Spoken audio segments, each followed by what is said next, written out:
সেই প্রত্যাশা রেখে আপনাদের সবার প্রতি বক্তব্য লন্ডন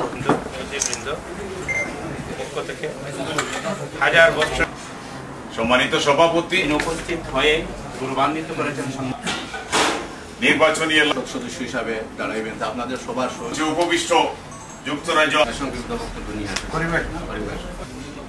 আমি আমার বক্তব্য ওসমানীনগরের জনগণ হিসাবে প্রচারের জন্য, যেহেতু আমরা এখানে সম্মিলিত শুধু নমিনেশন দিয়ে উনাকে নির্বাচন এলাকায় সাবেক একজন নাই কেউ জানে না, তিনি নির্বাচনে আপনি আসেন আমার সাথে, আপনি নির্বাচন দেন নাই। বাংলাদেশ আওয়ামী লীগ নির্বাচিত করেছিল, তার কারণ সরকারি সাহায্যের টাকা পর এখানে